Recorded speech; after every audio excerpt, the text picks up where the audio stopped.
Hey everyone, this is a special bonus episode from our Guard Closet workshop, So You Run a Program.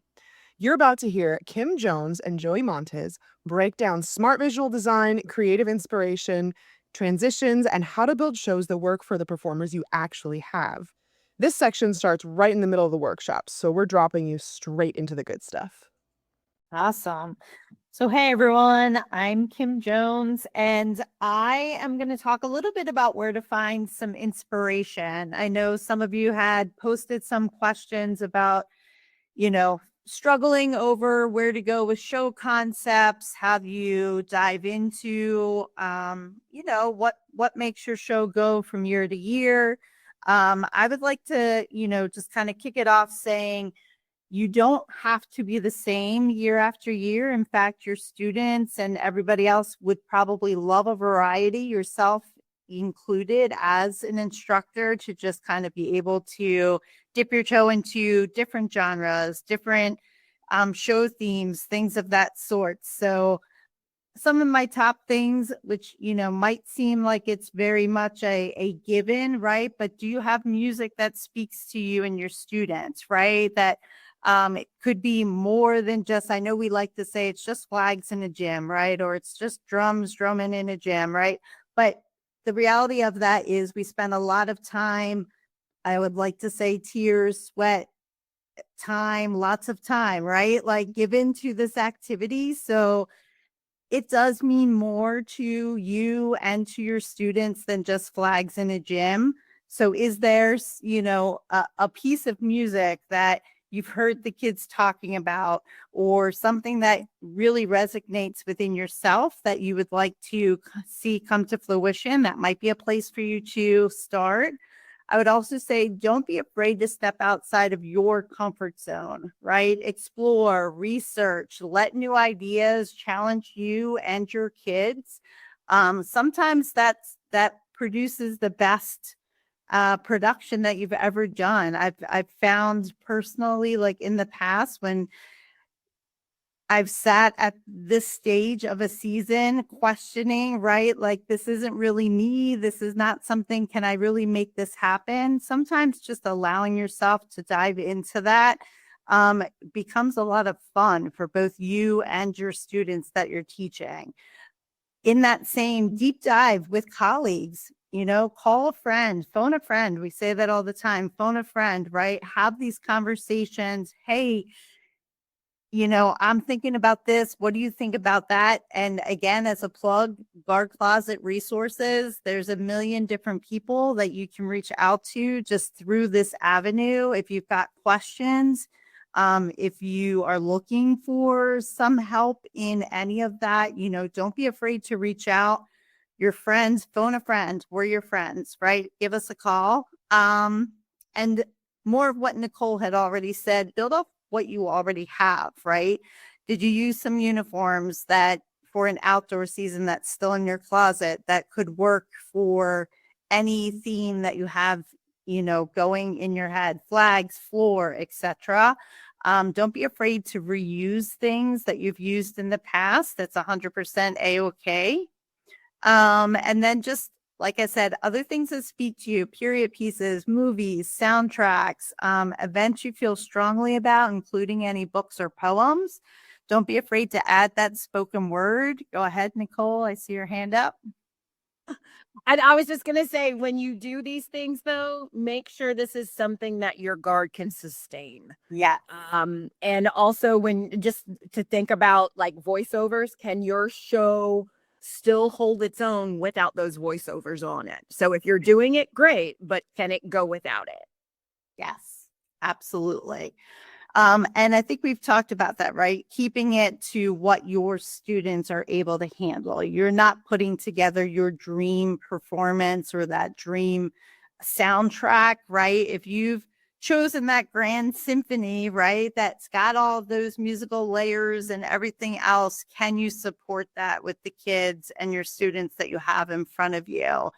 An easy way to try and pick that up, if you say, hey, like if I don't pick music that has all of this layering, it's just so boring, right? So there's easy ways to layer your moments as well, even with a novice team, right? Just like some are on the ground, some are standing, some are facing front, some are facing back. You can do so many things, even with the lower level students, that can play off of some of those musical nuances that are happening. Again, if you're not quite sure like where to go in that avenue, phone a friend, right? Like we are here for you to help you through any of those moments, right? Go ahead, Nicole. Also, sorry, I just got used to raising my hand in the thing. We also, I mean, if you can do it, but we also offer at Design Closet like help on editing music, drill. Like we have drill writers, we have music editors, we have choreographers. So those things can be, gotten here at Guard Closet as well. And I would say to include that with Nicole, that you all can think of this as ad hoc also, right? If you need somebody to just write the rifle book, you need somebody to just write the 5 big flag moments, right? The ensemble moments. Sometimes writing the 64 count build to the flag ensemble into the flag ensemble is like the most stressful thing there could ever be. But there are experts that can do that. And I always use the analogy. You all can cut your own hair, maybe? No. You go to the salon, you have somebody cut your hair. You can maybe replicate it a little bit in the styling the next day in the mirror, but it's never going to be exactly the way that the person who is trained to do it does it. So what we're saying is use your resources, use your knowledge, but also know your limitations and where it can be added value. Big phrases, long phrases, the whole thing, right? It kind of can work any of the ways. Sorry, Kim. Yeah. Nope, that's okay. I want to piggyback on what Jeremy just said too. Like when you're looking at ad hoc, right? Say, because I was reading some of the comments that some of you had put in. I haven't spun in a long time. How do I get back to where I was when I did spin? This, that, the other thing. Say you're looking to learn those 45 tosses, you as an instructor or your kids, right? You're trying to get them to grow. Say, hey, I just need somebody to come in and work some different tosses with my kids. Or, hey, I need somebody to come in and do like a equipment body. Can somebody just give us 64 counts that like my kids can really work on so they can understand what that equipment and body mix should look like? It's been a while since I've written. That's what everybody's here for. And so that definitely is when I say, hey, phone a friend. Let's do it. Like that's what I love to do. Like, let's just get everybody where you want to be. If you feel like you're missing, like I said, tosses or any body, across the floors. I've got this new team and we're trying to grow, but what kind of across the floors can I do to take them to that next level, or dance moves or any of that kind of stuff? There's plenty of people that are sitting on this call and also that are outside resources that we can work with to help get you where you're trying to go. All right. So I think we're kind of done. Like defining your wow moment to me is just like, what is that? Where do you want to take your season?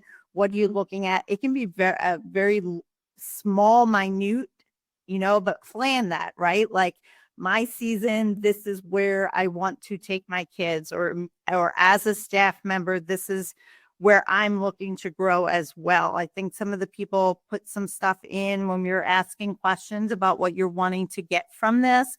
It was kind of that as well. Like, how can I grow as a teacher, right? Like as a staff member to take my kids to the next level. It seemed like some of us were there just trying to look how to better yourselves.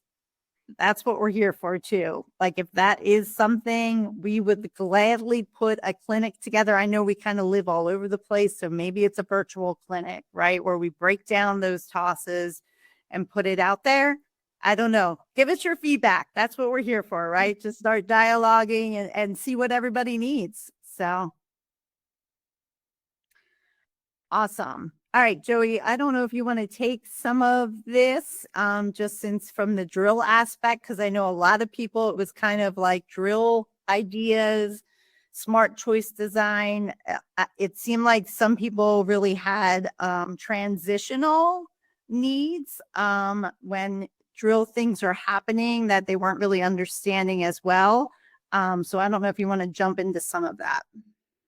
Well, I think when it comes to transitions, so like all the what we do as drill writers and what we do as show designers in this idiom is really using the Gestalt principles of design. And so it's like a vertical line, a horizontal line, a diagonal, a circle, a square, a triangle. And a very smart man. He continues to say that he's not smart, but he's somebody that I aspire to design like. Wes Pendergrass once told me that you're only two design elements away from getting a kid wherever you want them. And something pretty consistent that I do to get kids where I want them to go is I'll put them in a horizontal line, which is pretty easy to get them to, and then I'll open it up into a circle. And now you've kind of anybody can end up being in the middle. Anybody can start taking up that space. And it's a really easy way to get people in. I'd say that if you're having troubles with transitions, we are probably not thinking far enough in advance. When I write movement one, I'm just talking about like full marching band, but when I write movement one, I need to know how movement two ends before I can write movement one. I need to get the right kids in the right place. Otherwise, it's a big jumble, big transitional mess like we see on Saturdays, right? And then all of a sudden, part two starts, right? There's tons of planning that goes into place for these big BOA groups and the groups that win your state championships and the groups that win your Saturday night contests. And it's the planning. I try not to talk about budget too much because I feel like excellence is the greatest effect. And when you have drill that just seamlessly puts you in the right place, it makes it pretty easy to achieve. But to talk about like smart design choices, I'll start going down this list. And Kim, you just let me know. I know number two is pretty big, and we've talked about it already. But that's like for transitions. I'd like to think, have I thought far enough ahead? And if I've written myself into a corner a little bit. It happens all the time. It happens every day. I just know that I'm two elements away from getting the student in the right spot. So study those Gestalt principles and start utilizing them. And like it's almost like a check mark. Like I have to have a diagonal, I have to have a horizontal, I have to have a block, a window block.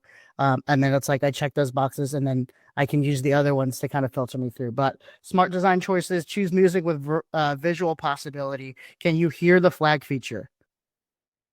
Why are we using it if there's no, like, oh, maybe I'm just using a section of this. Cool. So what's going to go to get me to this big build?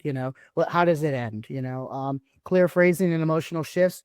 There's going to be at least 3 visual impact points. I kind of subscribe to that list, as well as like if I don't have, here's this moment, this moment, this moment, the soundtrack's not for me and we're moving on. Kim? Yeah, I would just say designing around your student strengths. Everyone's kind of touched on that throughout the slide presentation so far. So feature your strong spinners. You can have multiple visual things happening. You just have to figure out how you're going to connect them. Much like Nicole said, you don't want to have one thing happening over here and then something that is just completely random going over. Like just making sure that when you are featuring those dancers or spinners or whatever they're doing, right? That can be the focus, but what is your sub focus happening, right? To all tie it all together. Just really take a look at that. And then, like I said, I know a lot of questions were, I've got a wide variety and range of performers within my group. How can you sustain that? I think you kind of go for the middle of the road, right? You're going to have to upsell some of your weaker performers and kind of do that balance throughout the full ensemble. But make sure you have those moments where you're really pushing the middle of those performer levels up. You'll be surprised that the kids will step up. They really will. They may struggle. Again, have real expectations like Nicole talked through. Don't expect those younger performers to get it on day one like your stronger performers probably will. but I promise you they will get there. Take the time.